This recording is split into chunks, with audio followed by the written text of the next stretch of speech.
Hi everyone, welcome to commonly misspelled words part 3। अगर आपने पहले 2 पार्ट नहीं देखे हैं तो प्लीज़ पहले 2 पार्ट ज़रूर चेकआउट करें। वो मैंने डिस्क्रिप्शन बॉक्स में लिंक किया है। आपको ऐसे बहुत वर्ड्स के बारे में पता चलेगा जो हम usually day to day writing में यूज़ करते हैं, लेकिन हम उनका स्पेलिंग्स गलत लिखते हैं। तो प्लीज़ पहले 2 पार्ट वॉच कीजिए एंड फिर इस वीडियो पर आइए। तो आज का पहला वर्ड फुलफिल। फुलफिल का कैसा है कि हम फुल लिखते हैं एंड फिल लिख देते हैं, FULL full and FILL fill, बन गया fulfil. But please remember fulfil में दोनों L सिंगल होते हैं, FULFIL, okay. So it is not double L, both the places have single L, FULFIL, fulfill. The next one is grateful. I am very grateful to you that you have helped me. Okay, grateful का क्या हम spelling लिखते हैं, GREAT, great, FUL, full. नहीं, ये गलत है।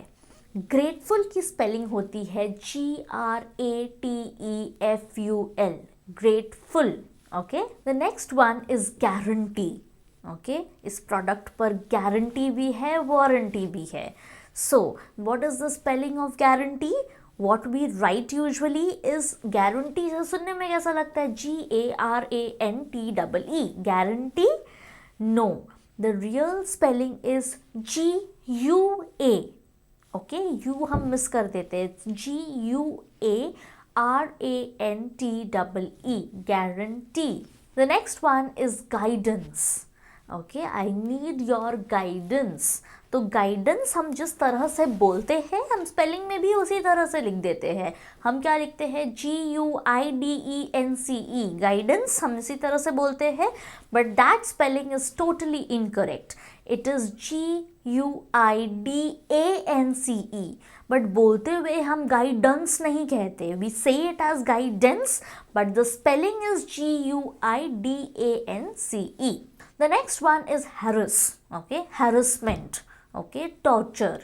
So इस harass का हम spelling क्या लिखते हैं, HARASS, harass. Please remember that harass में double R होता है and double S होता है. Alright, it's HARRASS, harass. The next one is humorous. Humorous मतलब something which is funny, okay. Sense of humour कहते हैं ना। सो जब हम ह्यूमरस कहते हैं तो सुनने में हम यूजुअली स्पेलिंग मिस्टेक्स इसलिए करते हैं क्योंकि हमको सुनने में जो लगता है हम वही लिखते हैं। तो जब हम ह्यूमरस वर्ड को सुनते हैं तो हमें लगता है it's HUMEROUS, humorous, okay, but the real spelling is HUMOROUS। Humorous तो नहीं कहते हम, लेकिन स्पेलिंग में M के बाद O ही आता है, it is not E। Even though हम बोलते टाइम उसे ह्यूमरस कहते हैं, बट स्पेलिंग में it's HUMOROUS, humorous. The next one is hygiene. Okay, hygiene means cleanliness. तो हाइजीन की स्पेलिंग मैंने बहुत जगह बहुत लोगों को लिखते हुए देखा है, HYGENE, hygiene, okay, but it is not HYGENE, hygiene, it should be HYGIENE, hygiene. I know थोड़ा सा कॉम्प्लिकेटेड है क्योंकि हमारे बोलने में, हमारे लिखने में बहुत फ़र्क रहता है, बट हम धीरे धीरे सीख जाएंगे।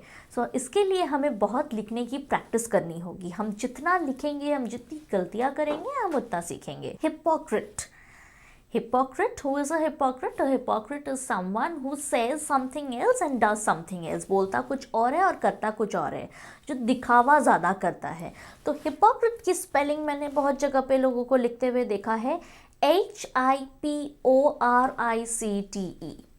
hypocrite, okay? But this is not the real spelling. It's HYPOCRITE, hypocrite. Alright, HI नहीं होता है, it is HY. The next word is ignorance. Ignorance का मतलब किसी भी चीज़ को अनदेखा करना, इग्नोर करना। तो इग्नोर वर्ड से आता है इग्नोरेंस। तो इग्नोरेंस की स्पेलिंग हम क्या लिखते हैं? IGNORENCE, इग्नोरेंस, क्योंकि हम बोलते इसी तरह से है। बट आपको याद रखना है कि भले ही हम इग्नोरेंस कह रहे हैं, स्पेलिंग जब हम लिखेंगे उसका स्पेलिंग होगा IGNORANCE। इग्नोरेंस नहीं कहना है, बट लिखते टाइम हम ए ही लिखेंगे। Next one is immediately. Drink some water for me immediately means तुरंत। तो इमीडिएटली की स्पेलिंग हम क्या लिखते हैं? IMEDIATELY, immediately. But no, this is not the correct spelling. You have to remember that immediately में हम डबल एम लगाते हैं। तो the real spelling is IMMEDIATELY, immediately. The next one is independent. Okay, independent means someone who is not dependent on another person. तो independent की spelling बहुत जगह पे लिखते हुए हम लोगों को क्या देखते हैं? INDEPENDANT, independent ऐसा लिखते हैं वो। But you have to remember, हम इंडिपेंडेंट जिस तरह से कहते हैं हम वही लिखते भी है। INDEPENDENT, independent. The next one is jewellery. Okay, so jewellery का कैसा है कि एक तो हम इसकी प्रोनाउंसिएशन भी गलत करते हैं, हम इसे ज्वेलरी कहते हैं। एक्चुअली उसकी प्रोनाउंसिएशन भी ज्वेलरी नहीं होती है, we call it jewellery. Okay, तो इसके बहुत सारे अलग अलग वर्जन्स ऑफ स्पेलिंग्स देखे हैं मैंने। उनमें से एक है JEWELERY। ओके, तो आपको ये याद रखना है कि it's not single L, it's double L. JEWELLERY, jewellery. We will not say it as jewelry, we'll call it jewelry. JEWELLERY is jewelry. Next is maintenance. Okay, maintenance, MAINTENENCE, maintenance। क्या गलत है इसमें? गलत ये है, it's not NEN, it's NAN। Okay, the real spelling of maintenance is MAINTENANCE, maintenance। The next one, again a very common mistake, is necessary. Necessary means ज़रूरी। Necessary की spelling हम क्या लिखते हैं? NECCASSARY, necessary. ओके, हम सुनते इसी तरीके से है, प्रोनाउंसिएशन इसका यही है, इसीलिए हम बोलते हैं इसे।